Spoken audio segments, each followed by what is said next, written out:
The carriage stopped hard and Myrtle Duval nearly fell from her seat. The driver did not turn around.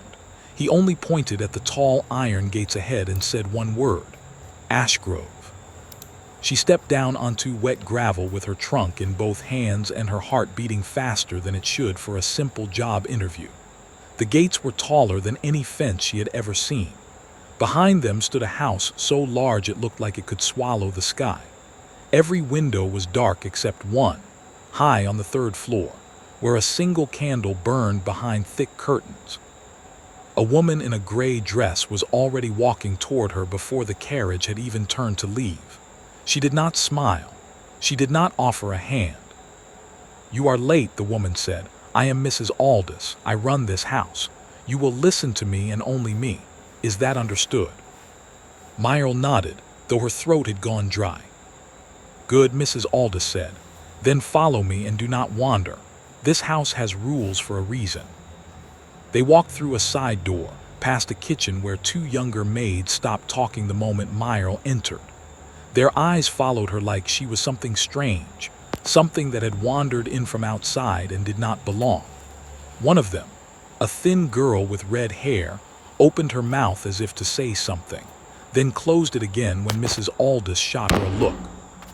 Myrtle had heard stories about great houses before: warm fires, kind masters, servants who became like family. This house felt like none of that. It felt like a held breath.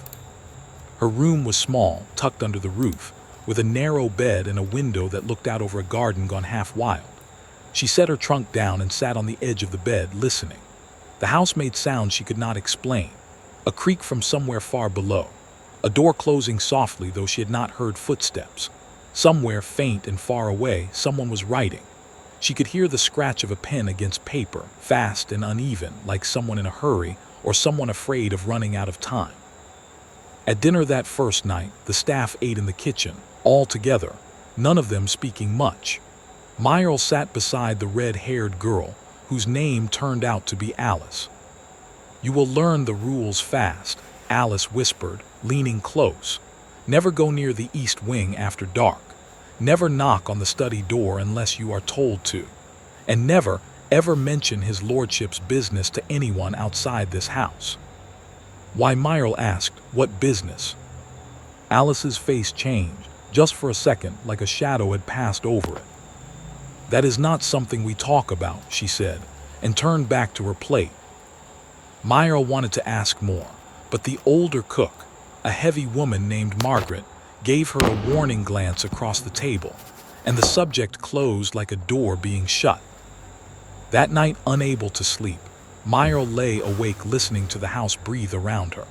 She thought about her aunt, who had died 3 months before, and the letter that aunt had written for her, a letter that spoke of skills Myrtle did not truly have, positions she had never truly held. It had been the only way to escape the debts left behind, the collectors who came to the door, the neighbors who no longer looked her in the eye. She had taken the forged letter and the offered position because she had nothing left to lose. But lying in this strange bed, in this strange house, she wondered if she had traded one kind of danger for another. The next morning, Mrs. Aldous gave her the full list of duties. She would clean the east hallway, though never enter the rooms at its far end. She would deliver meals to the study door and leave them on a small table outside it, never entering unless the Duke himself opened the door and asked her in, which Mrs. Aldous said had not happened in over a year. She would polish silver that was rarely used, dust rooms that held no guests, and keep herself, at all times, quiet and unseen. "You will likely never meet his lordship at all," Mrs. Aldous said, folding her hands. "That is how he prefers it. And that is how you will prefer it too if you are wise." Myrtle carried the first tray to the study door that very afternoon. The corridor leading to it was cold, colder than the rest of the house, as if the warmth had given up trying to reach that far. She set the tray down on the small table exactly as instructed and knocked once, softly, the way Alice had shown her. There was no answer. There rarely was, Alice had said. The tray would sit there for an hour, sometimes 2, before someone came to collect it, and half the time it would be sent back untouched. But as Myrle turned to leave, she heard something through the heavy wood of the door. A voice, low and rough, speaking numbers under its breath. Not words meant for company. Words meant only for the person saying them, over and over, like a man counting coins he did not have enough of. She should have walked away. She told herself later that she should have walked away. Instead, she stood there a moment longer than she should have, listening to a duke of one of the wealthiest houses in the region speak like a man drowning in numbers that would not add up no matter how many times he tried. Over the following days, Myrle began to notice things she had not been trained to notice, things a proper servant was meant to overlook. The paintings in the long gallery, grand portraits of ancestors in gold frames, seemed slightly wrong when she looked closely. The colors were too fresh in some, too flat in others, as if they had been painted only recently by a hand trying to copy something older. She dusted one frame and found, tucked behind it where no one would think to look, a small tag with a number written on it, the kind of tag used by an auction house. She said nothing. She placed the frame back exactly as she had found it and moved on to the next room, her hands not quite steady. The household itself seemed smaller than a house this size should hold. Only Mrs. Aldous, Margaret the cook, Alice, one older groundskeeper named Walter, and now Myrle. For a house with dozens of rooms, that was far too few hands, and Myrle began to understand slowly why every candle was lit only when needed, why every meal was simple, why the fires in most rooms were never built up past a small, careful flame. One evening, carrying linens down a corridor she had not walked before, she passed an open door she had been told was always kept locked. Inside, she caught a glimpse of furniture covered in white sheets, shapes of chairs and tables that had once clearly been beautiful, now hidden away like things too painful to look at. On the wall above an empty fireplace, a single space stood bare, brighter than the wall around it, the exact shape of a painting that used to hang there and did no longer. She closed the door quickly and kept walking, her heart pounding for reasons she could not fully explain. That night at dinner, Alice leaned close again, quieter than before. "You are asking too many questions with your eyes," she whispered. "Mrs. Aldous notices everything." "I am not asking anything," Myrle said. "You do not have to say the words," Alice said. "Your face says them for you." Myrle tried after that to keep her face still, to keep her eyes down, to become the quiet shadow she had been hired to be. But something in her had already changed. She had come to Ashgrove Hall expecting silence and distance, and a master she would likely never see. What she had not expected was a house full of secrets, hidden so carefully that even the walls seemed to be holding their breath. On the fifth night, long after the rest of the staff had gone to bed, Myrle woke to the sound of footsteps in the corridor outside her small room. Slow, careful footsteps, the kind someone makes when they do not want to be heard. She lay still, listening, until the sound faded down the stairs. Curiosity was not something a servant was supposed to have. Mrs. Aldous had made that clear from the very first hour.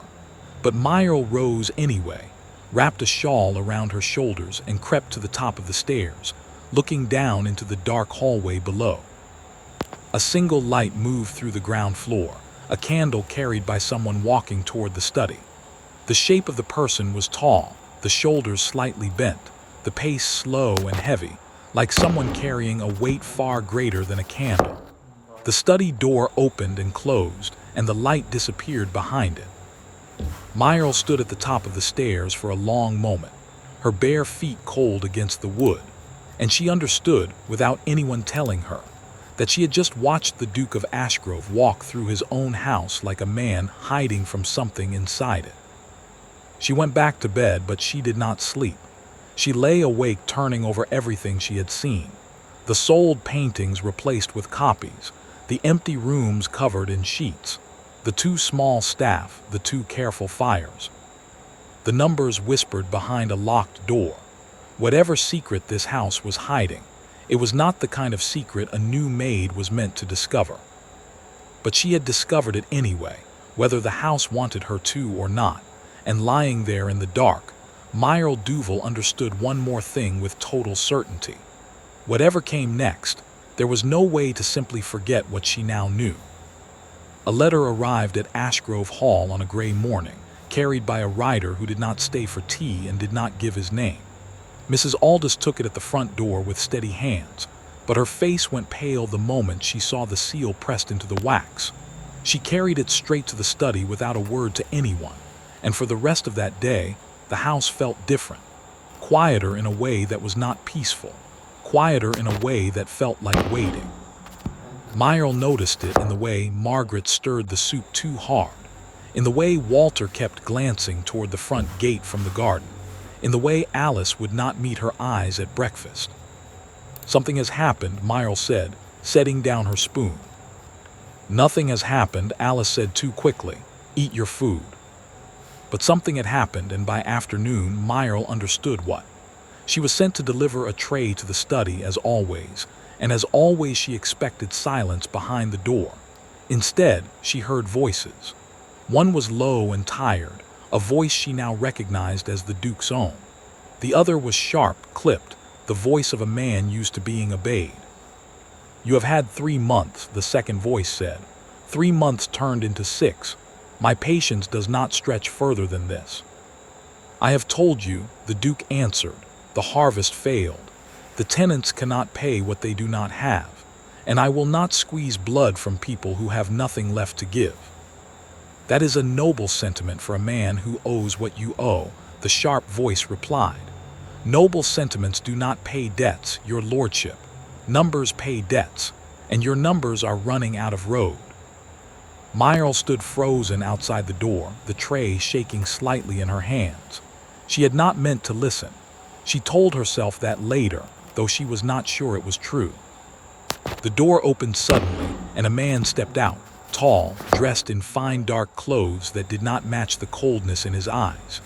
He looked at Myrle the way one looks at furniture, a brief glance, nothing more, before walking past her down the corridor without a single word.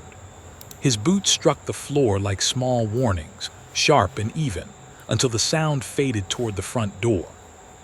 Myrle carried the tray inside, since the door had been left open, and found the Duke standing by the window, one hand pressed flat against the glass, staring out at nothing. "Leave it on the desk," he said without turning around. His voice was rough, worn thin like fabric washed too many times. She placed the tray down carefully. As she turned to go, her eyes fell without meaning to on the open ledger on his desk. Columns of numbers ran down the page in neat, careful handwriting, but the numbers themselves told a story of collapse. Money owed here, money owed there, sums crossed out and rewritten smaller, then crossed out again. At the bottom of the page, underlined twice, was a number so large that Myrle's breath caught in her chest before she could stop it. The Duke turned at the sound. "You should not be looking at that," he said, though there was no real anger in his voice, only exhaustion. "I was not looking, my lord," Myrle said quickly, stepping back. He studied her for a long moment, longer than seemed proper, as if trying to decide something. "What is your name?" he asked. "Myrle Duval, my lord." "New," he said. "Mrs. Aldous did not mention hearing anyone." "I started last week, my lord." He nodded slowly, his eyes drifting back to the ledger, to the number underlined twice, as if it were a wound he could not stop touching. "Then you have not yet learned to stop asking questions with your eyes," he said quietly. "Alice was right. Someone should teach you that skill quickly, for your own good." Myrle left the study with her heart pounding, and she did not know, walking back down that cold corridor, whether she had just made herself invisible again, or whether something had shifted that could not be undone. Over the following days, the house grew tighter, more careful, more silent. The man in dark clothes returned twice more, each time leaving behind a heavier quiet than before. Mrs. Aldous began locking certain doors that had never been locked before. Margaret cut the household portions smaller, though she said nothing about why. Walter stopped tending the far end of the garden, and when Myrle asked him about it, he only shook his head and said some things were better left untouched for now. Myral found herself watching the house the way one watches a person trying not to show pain. She noticed the small drawer in the hallway table that used to hold silver spoons, now empty. She noticed the space on the wall in the long gallery where a second painting had gone missing, leaving behind a rectangle of clean wall brighter than everything around it. She noticed that the Duke, whom she had been told she would likely never meet, had begun to appear more often in the hallways late at night, packing, restless, a candle in one hand and a folded letter in the other that he never seemed to open. One night carrying a jug of water up to his study at Mrs. Aldis's instruction, since Alice had fallen ill with a fever, Myral found the study door standing open, the room empty, the candle burned low. On the desk lay the ledger open to the same page she had seen before, the underlined number now circled 3 times in fresh ink, and beside it a second letter, half finished, in the Duke's own hand. She should not have read it. She knew that even as her eyes moved across the page. The letter was to a solicitor, asking in careful and painful language whether there was any way left to sell the title itself, to give up the name Ashgrove entirely in exchange for enough money to save the people who depended on the estate, the tenants, the staff, the small village that sat just beyond the gates and relied on the house for work. Myral set the water jug down slowly, her hands trembling, and stepped back from the desk as if it had burned her. She was still standing there, frozen, when she heard footsteps in the corridor outside. She had only a moment to decide, and she chose badly, or perhaps she chose exactly right, depending on how the moment would later be judged. She did not leave. She stood where she was, and when the Duke stepped into the room and found her there, beside his open ledger and his half-written letter, his face went through several things at once: surprise, anger, and finally something closer to defeat. "You read it," he said. "It was not a question." "I did not mean to, my lord." "But you did," he said, closing the door behind him with a quiet click that felt louder than it should have. "I am sorry," Myral said, though the word felt small against the size of what she had just discovered. The Duke crossed to the window and stood there for a long moment, his back to her, his shoulders held with the kind of stiffness that comes from holding something in for far too long. "Then you know," he said finally, "there is a very short list of people in this house who do. Now you are on it, whether either of us wanted that or not." "What will you do?" Myral asked, before she could stop herself. He turned to look at her, and for the first time since she had arrived at Ashgrove Hall, she saw something other than exhaustion in his eyes. Something sharper, something like a man deciding, in a single moment, whether to trust a stranger with the last thing he had left to protect. "That," he said slowly, "is a very good question, and I find I do not yet have an answer." He did not send her away that night, though she half expected him to. He did not report her to Mrs. Aldis, though that too would have been within his right. Instead, he told her, in a voice stripped of all pretense, the shape of the trouble he faced. His father had gambled away far more than anyone in the family had known, hiding it behind old wealth and older pride until the debts came due all at once, long after the old man had died, and left his son to carry what he could not explain and could not undo. The man in dark clothes was a collector working for the largest of those debts, and his patience, as he had said plainly, was running out of road. "I have sold what I can sell quietly," the Duke said. "Paintings, silver, land that no one will miss for a season or two. But it is not enough, and soon there will be nothing left to sell that will not be noticed by everyone in the county, which will finish what the debts alone have not." "Why not simply tell people the truth?" Myral asked. "Surely there is no shame in bad fortune that was not your doing." The Duke gave a short, humorless laugh. "You have not lived among people who decide a man's worth by the size of his house," he said. "The moment they learn Ashgrove is drowning, every door in this county closes. Every tenant loses faith. Every debt I have managed to delay comes forward at once, because no one waits patiently at the door of a house they believe is about to fall." Myral stood quietly, turning his words over. She thought of her aunt's forged letter, of the debts that had chased her own small family until there was nothing left, of how quickly people had turned away once they learned the truth of her situation. "I understand more of that than you might think," she said quietly. The Duke looked at her then, really looked, as if seeing her for the first time not as a servant carrying water, but as a person who had also stood at the edge of ruin and knew exactly how it felt to look down. "Then perhaps," he said slowly, "you are the only person in this house who does." Neither of them said anything more that night. Myrtle returned to her small room under the roof, but she did not sleep, replaying every word, every look, every careful silence between them. She had come to Ashgrove Hall to disappear into its walls, unseen and unremarkable. Instead, in the space of 2 short weeks, she had become the one person outside the family who understood the true weight the Duke carried alone. She did not yet know what she would do with that knowledge. She only knew, lying awake as the candle burned down to nothing, that she could no longer pretend she did not carry it. 3 days passed before the Duke spoke to her again, and in those 3 days, Myrtle carried out her duties as though nothing had changed, though everything had. She dusted the same hallways, delivered the same trays, listened to the same careful silence of a house holding itself together with worn thread. But now she understood the shape of what that silence was protecting, and she found she could not look at the empty spaces on the walls, the 2 small fires, the 2 quiet staff, without seeing the whole picture behind them.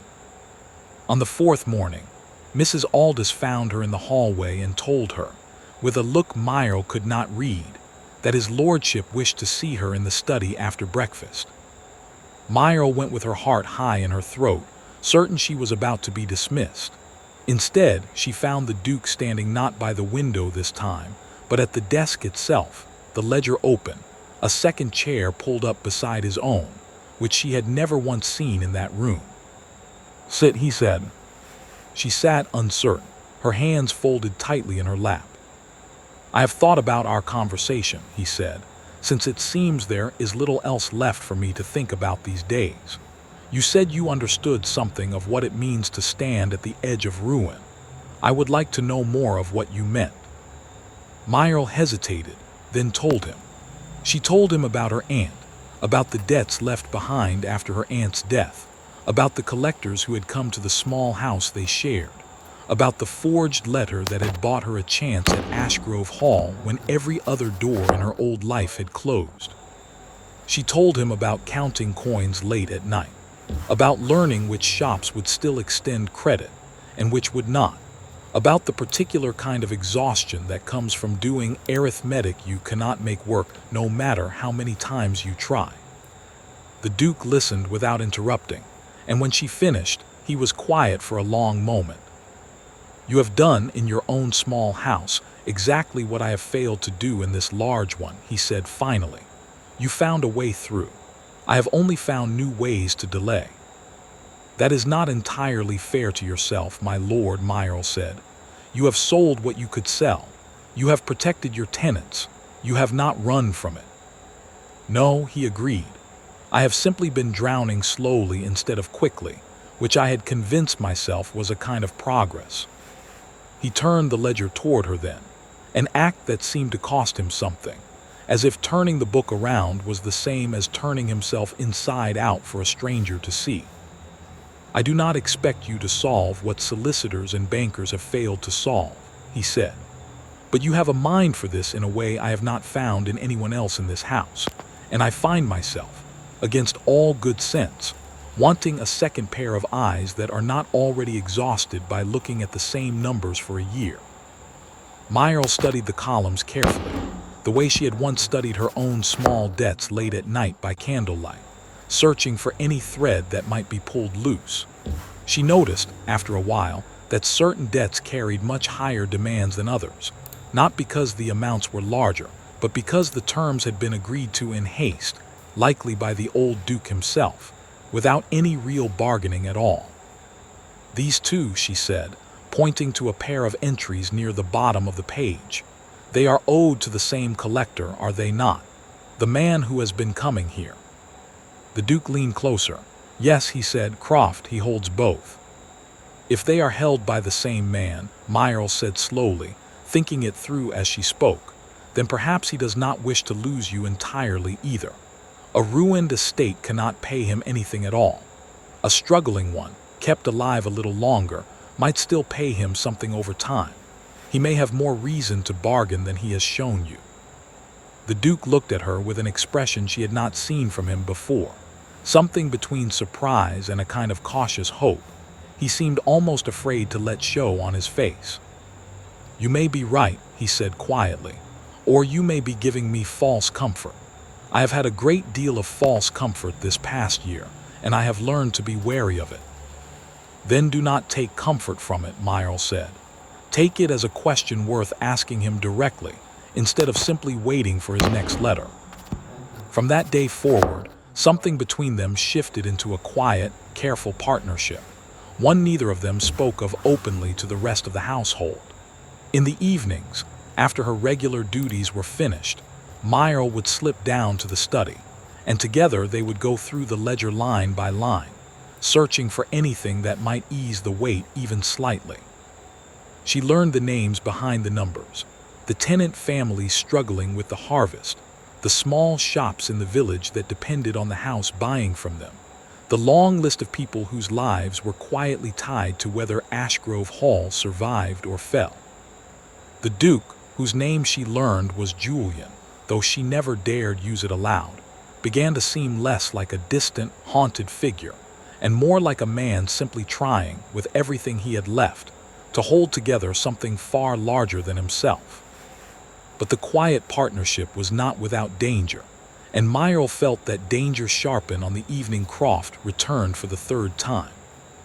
She was crossing the front hallway with a stack of linens when the heavy door opened without a knock, and Croft stepped inside as though the house already belonged to him. His eyes found her immediately, and this time he did not simply glance past her the way he had before. He studied her, slow and deliberate, the way a man studies something he is trying to place. "You again," he said, "the new girl." Myrle kept her eyes low, the way Mrs. Aldous had trained her. "Yes, sir," she said, and moved to step past him toward the stairs. His hand caught the edge of the linens, not touching her, but stopping her all the same. "Strange," he said, his voice low enough that only she could hear it. "A new maid who spends her evenings in the study with his lordship. Mrs. Aldous did not mention that in her last report to me." Myrle's blood went cold. Report, she thought. He has someone reporting to him from inside this house. "I only deliver trays, sir," she said carefully. "Of course you do," Croft said, releasing the linens with a thin smile that did not reach his eyes. "Everyone in this house only does exactly what they are meant to do, and yet the numbers keep changing in ways I do not expect. That is curious, is it not?"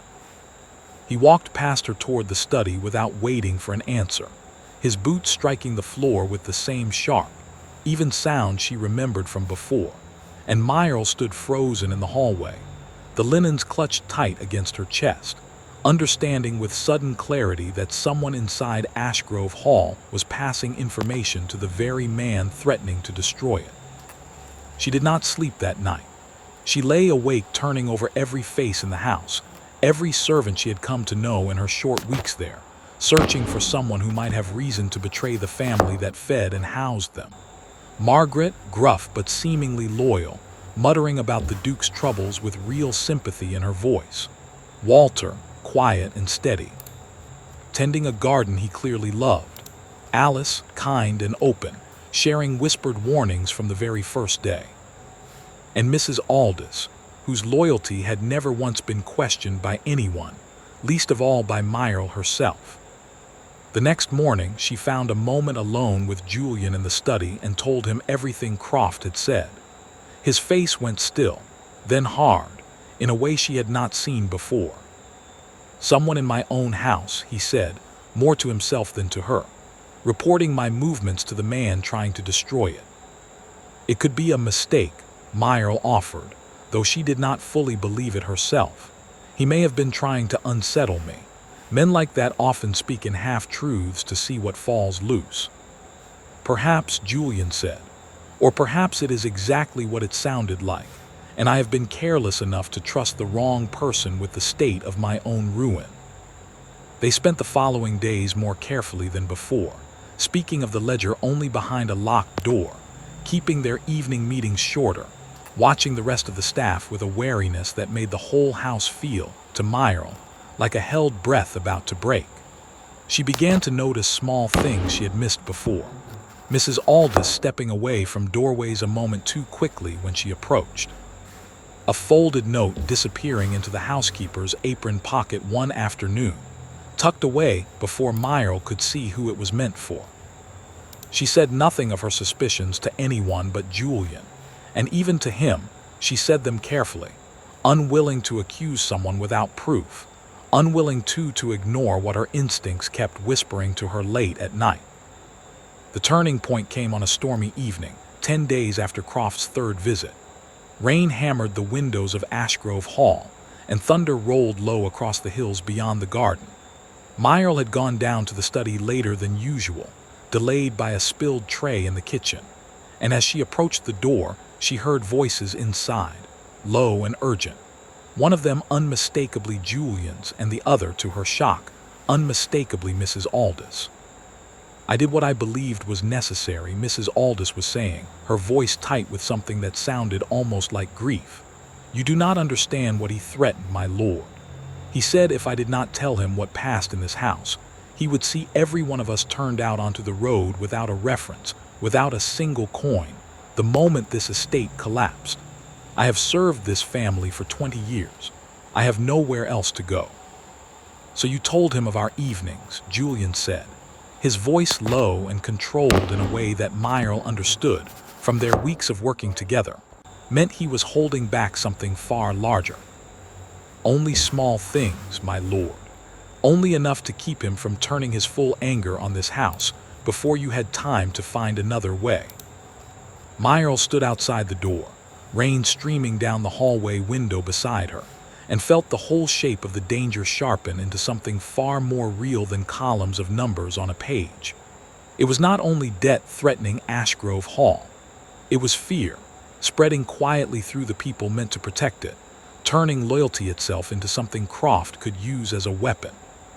She pushed the door open before she had fully decided to, and both Julian and Mrs. Aldous turned toward her, startled. "He is doing this on purpose," Myrtle said, before either of them could speak. "Not only threatening you with the debt itself, he is turning the household against each other so that no one trusts anyone else long enough to find a way out together. That is not simply collecting a debt, that is making certain you fail." Julian's eyes met hers across the room, and in them she saw the same understanding rising that she felt in her own chest, sudden and cold and entirely clear. "If that is true," he said slowly, "then Croft does not merely want his money back. He wants Ashgrove itself, and he is willing to break this house apart from the inside to get it." Mrs. Aldous wept quietly that night, seated in the study with her hands pressed to her face, and Julian, to his credit, did not raise his voice at her again. He told her plainly that her fear was understandable, that 20 years of loyal service could not be undone by a moment of desperation, but that from this point forward, nothing more could be shared outside the walls of Ashgrove Hall, not even small things, not even things that seemed harmless. "I will not tell him anything more," Mrs. Aldous promised, wiping her eyes. "I swear it on this house itself." But the damage of that discovery lingered, and Myrtle found herself lying awake that night thinking through what it truly meant. If Croft wanted the estate itself rather than simply his money returned, then no amount of clever bargaining over numbers would satisfy him. He would keep pressing, keep tightening, keep finding new cracks to widen until the whole structure gave way beneath him on purpose. She rose before dawn and went to the study, where she found Julian already awake, the ledger open before him though he did not appear to be reading it, his eyes fixed instead on the gray light beginning to creep through the window. "I could not sleep either," he said, before she had spoken a word. "I have been thinking," Myrtle said, sitting down across from him.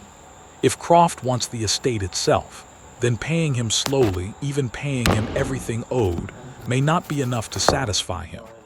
A man who wants land does not want coins instead, not truly, not if the land is worth more than the debt he is owed. Julian rubbed a hand across his face, exhaustion carved into every line of it. "Then what would you have me do?" he asked. "I cannot conjure land from nothing, and I will not hand him Ashgrove simply because he has decided he wants it more than he wants to be paid fairly." "No," Myrle agreed, "but perhaps we do not need to defeat him with money at all. Perhaps we need to make him regret ever wanting Ashgrove in the first place."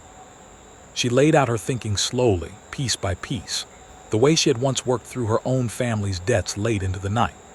If Croft believed the estate to be quietly, secretly failing, hidden behind careful appearances and locked doors, he would keep pressing, confident that time was on his side. But if the truth of Ashgrove's troubles became known publicly, on Julian's own terms rather than through whispered rumor, the shame Julian feared so deeply might in fact become a shield rather than a wound. A struggling estate, honestly and openly managed, drew sympathy from neighbors, patience from tenants, and perhaps, most importantly, scrutiny onto men like Croft, who profited from ruin kept hidden in the dark.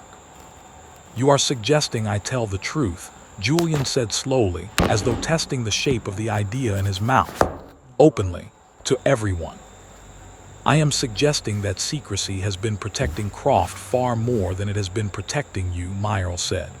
"He relies on your silence. It gives him room to threaten without witnesses, to press without consequence, because no one outside this house knows what he is truly doing. Take that room away from him, and he loses much of his power."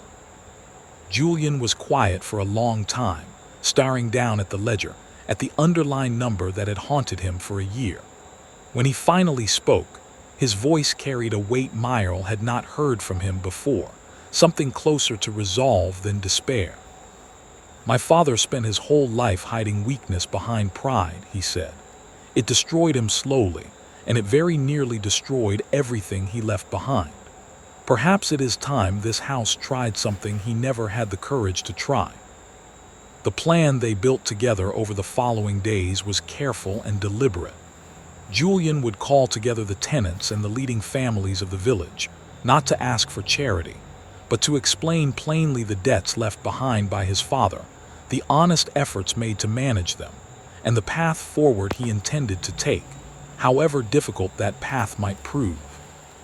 Myrle helped him prepare the words, trimming away anything that sounded like an excuse, keeping only what was true and necessary, the same way she had once learned to speak plainly to shopkeepers who might otherwise have turned her away. Mrs. Aldous, eager to prove her loyalty restored, threw herself into preparing the house for the gathering, opening rooms that had been closed for months, though she was careful to explain honestly to the staff why the silver was mismatched and the paintings fewer than they remembered, rather than pretending nothing had changed. Alice, once she recovered from her fever and learned what was happening, surprised everyone by suggesting the village bakery might extend credit for the gathering's refreshments if approached honestly. Since her own family had known hardship before and understood better than most how quickly kindness could turn the tide when people were told the truth instead of left to guess at rumors. Even Walter contributed, offering to speak with the tenant families himself beforehand, since he had known many of them for decades, and his word carried a quiet trust that no formal letter could match. Word of the gathering reached Croft before it reached half the village, exactly as Myrle had suspected it would, and he arrived at Ashgrove Hall 3 days before the planned evening, storming through the front door with none of his usual careful control. "You mean to humiliate yourself publicly," he said to Julian, standing in the middle of the study with his fists clenched at his sides. "You mean to stand before your tenants and admit failure, as though that will somehow save you." "I mean to tell the truth," Julian said calmly, though Myrle, standing quietly near the window, could see the effort it took him to hold that calm steady. "Something you have relied on me never doing." Croft's eyes flicked toward Myrle, sharp and cold. "And I suppose this is your doing," he said. "The new girl with too many opinions for someone paid to carry trays." Myrle held his gaze without flinching, though her heart pounded hard against her ribs. "This house has made its own decision, sir," she said. "I have simply helped him see it clearly." Croft's jaw tightened, and for a moment Myrle feared he might do something reckless, might threaten them both directly rather than through careful hints and quiet reports. But he only laughed, short and humorless, the same laugh Julian had once given in that very room. "Do what you like," he said. "Tell your truth to the whole county if it pleases you. It changes nothing. The debt remains, and the moment it comes due in full, no amount of honest speeches will save this house from what follows." He left without another word, his boots striking sharp and even against the floor one final time, and the front door slammed hard enough to rattle the windows of the study. Julian sank into his chair, the calm he had held finally cracking at the edges now that Croft was gone. "He is right about one thing," he said quietly. "The debt does not disappear simply because I have chosen to speak of it honestly." "No," Myrle agreed, moving to sit across from him. "But you are no longer facing it alone in silence, hopping no one notices before the roof falls in. That is not nothing, my lord. That may in fact be everything." He looked at her then, really looked, in a way that made her suddenly, sharply aware of how close their chairs had drawn together over these weeks of shared ledgers and shared worry, of how naturally her name had begun to sit in his mouth when he was tired enough to forget formality. "You have given me more in these few weeks," he said quietly, "than a year of solicitors and bankers managed between them. I do not know how to properly thank someone for that." "You do not need to thank me," Myrle said, though something in her chest tightened at the way he was looking at her, something she did not have time to examine before Mrs. Aldous appeared at the door with questions about the seating arrangements for the coming gathering, and the moment folded itself quietly away, unspoken, unresolved, waiting. The 3 days before the gathering passed in a blur of preparation, and beneath the surface of polished silver and swept floors and carefully worded invitations, a current of nervous anticipation ran through the entire household. Myrle found herself thinking, more often than she meant to, of the way Julian's voice had softened when he said her name, of the quiet, careful partnership that had grown between them from nothing but shared numbers and shared fear. But there was no time to dwell on it, not with Croft's threat still hanging over the house like a storm not yet broken, and not with the evening of the gathering approaching faster than any of them felt fully ready for. On the morning of the gathering itself, a fresh letter arrived at Ashgrove Hall, carried again by a rider who did not stay. This one bore no seal, only a single folded page, and when Julian opened it in the study with Myrle standing beside him, his face went pale in a way she had not seen since the very first letter had arrived weeks before. "Croft has moved the debt forward," he said quietly, reading the page twice as though hoping the words might change. "He claims new terms, agreed to by my father years ago, that he has only now chosen to enforce. He says the full amount is due within the month, not the year I believed I had left to find a solution."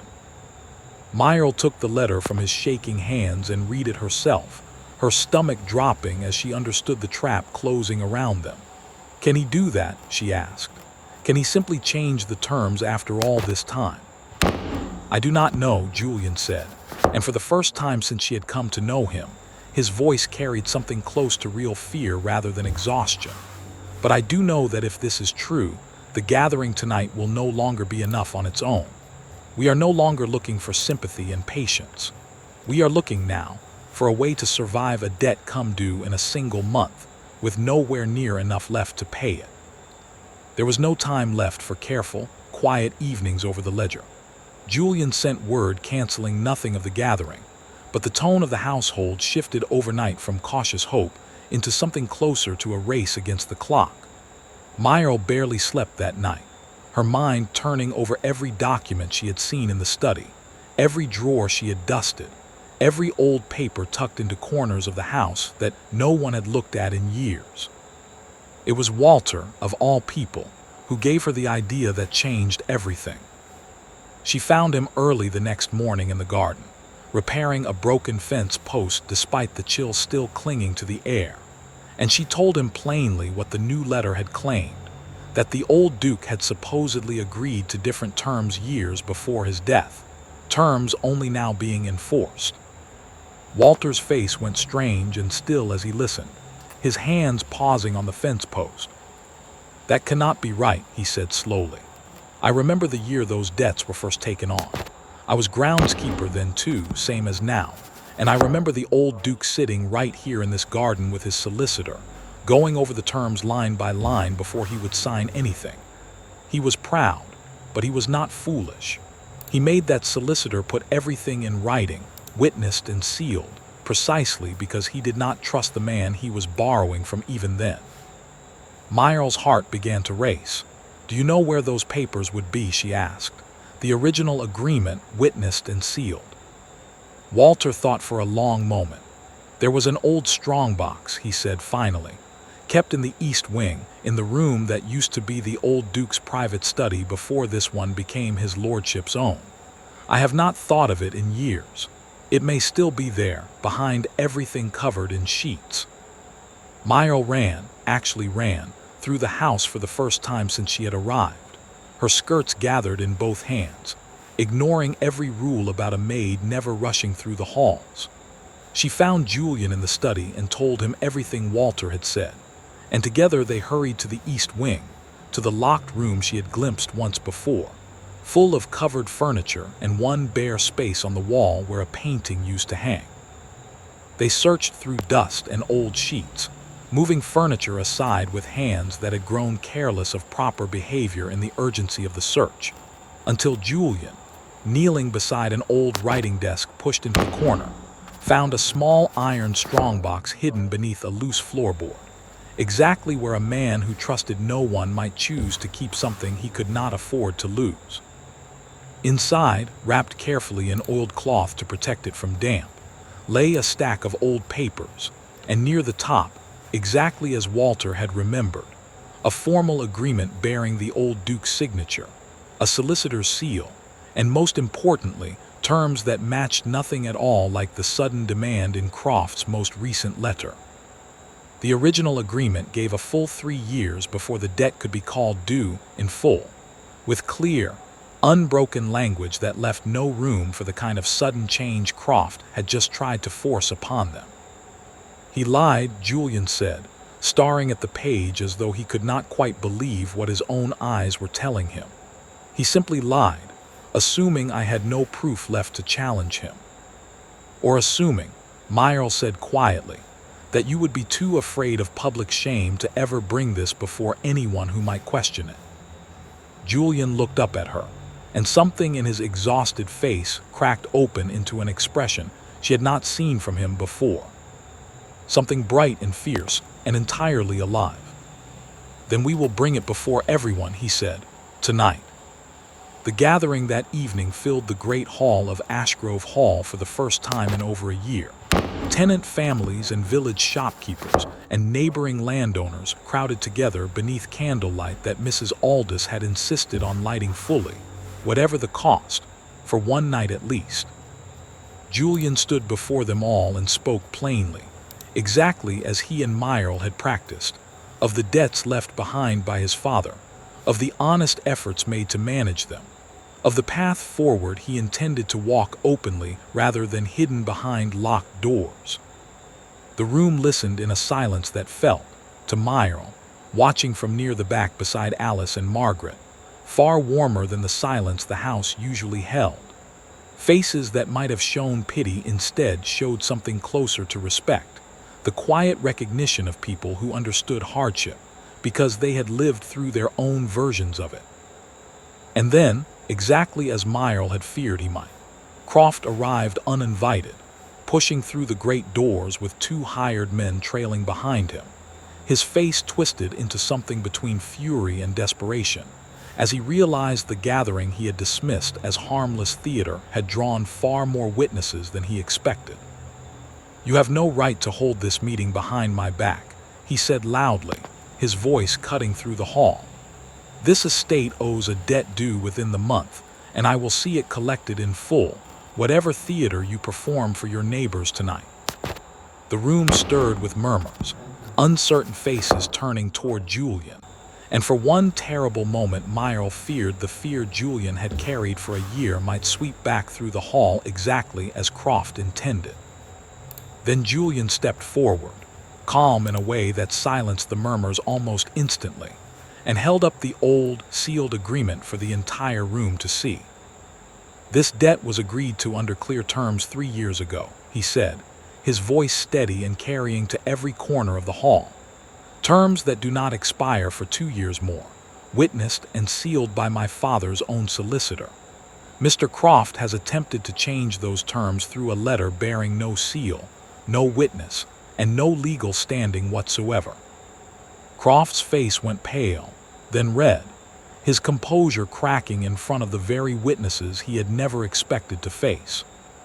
"That paper is old and means nothing now," he said, though his voice had lost the sharp control it once carried.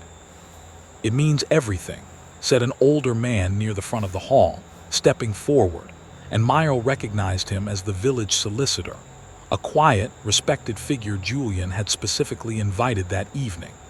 "A sealed agreement cannot simply be overwritten by an unsealed letter, sir, whatever you might have hoped. I would be very interested to review the full history of this debt myself, in proper daylight, before any further demands are made." The room turned as one toward Croft, whose 2 hired men shifted uncomfortably near the door, clearly unprepared for a confrontation that had turned so completely against their employer. Whispers rippled through the crowd, no longer murmurs of pity for Julian, but something sharper directed entirely at the man who had spent a year quietly trying to break a house from the inside while hiding behind locked doors and threatened silence. Croft looked around the hall, at faces that had turned cold and watchful, at the solicitor already reaching for the sealed agreement to examine it more closely, and Myrtle watched something in him give way, the same way ice gives way beneath weight it can no longer hold. "This is not finished," he said, though the words carried none of their earlier force. "You will hear from my own solicitor within the week." "We will look forward to it," Julian said evenly, and Croft turned and left the hall with his 2 hired men trailing behind him, the great doors closing far more quietly than they had opened. The hall erupted into low, urgent conversation the moment the doors shut, and within it, Myrtle watched something remarkable unfold. Tenant families who had come expecting only an explanation began offering, quietly and without being asked, small ways they might help see the estate through the difficult months ahead, whether through delayed rents they could manage, or shared labor, or simple patience freely given now that they understood the truth instead of only fearing rumors. The village baker who had extended credit for the evening's refreshments offered further credit for the months ahead. The solicitor promised, before he left that night, to examine every remaining debt on the estate's books and see what fair renegotiation might be possible now that the truth stood open rather than hidden. It was not a solution to everything, not in a single evening. The estate would need months, perhaps years, of careful, honest work to fully recover, and Julian knew that as well as Myrtle did. But the desperate, drowning silence that had filled Ashgrove Hall since she first arrived had broken, and in its place stood something that felt, for the first time, like a real chance. Later that night, long after the last guest had gone, and the great hall stood quiet again beneath candles burning low, Myrtle found Julian standing alone by the tall windows, looking out at the dark garden, where the old agreement had once been signed in careful daylight, years before either of them understood how much it would one day matter. "You did this," he said, without turning around. Not the solicitor, not Walter's memory, not even the old papers themselves. "You found the thread worth pulling when everyone else in this house, myself included, had stopped believing there was one left to find." "I only asked questions," Myrle said, standing beside him now, close enough to feel the quiet warmth of the candle between them. "You are the one who chose to speak the truth aloud instead of hiding behind it any longer." He turned to look at her then, and in his tired, steady eyes, she saw the same thing she had glimpsed once before in the study. Something bright and alive beneath the exhaustion. Something that had been buried under a year of fear and was only now beginning to breathe freely again. "I was sent here to disappear into these walls," Myrle said softly. "To be unseen, unremarkable." "You have failed rather spectacularly at that," Julian said. And for the first time since she had arrived at Ashgrove Hall, she heard something in his voice that sounded almost like laughter, worn and rusty from disuse, but entirely real. "I suppose I have," she agreed. They stood together by the window a moment longer, the candle between them burning low, the house around them settling into a silence that felt, at last, less like a held breath and more like rest. Neither of them spoke of what might come next, of what a duke and a maid with a forged letter and nothing but honesty between them might possibly become to one another in the months ahead. Some things Myrle had learned in her short weeks at Ashgrove Hall were better left unspoken for now, trusted to grow quietly in their own time, the same way a secret, once brought carefully into the light, no longer needed to be hidden at all. She had come to serve the Duke of Ashgrove expecting silence and distance and nothing more. She left that night, walking slowly back toward her small room under the roof, carrying instead the quiet, certain knowledge that the secret she had discovered in that house had changed far more than the estate's fortune. It had changed her own as well, in ways she was only just beginning to understand.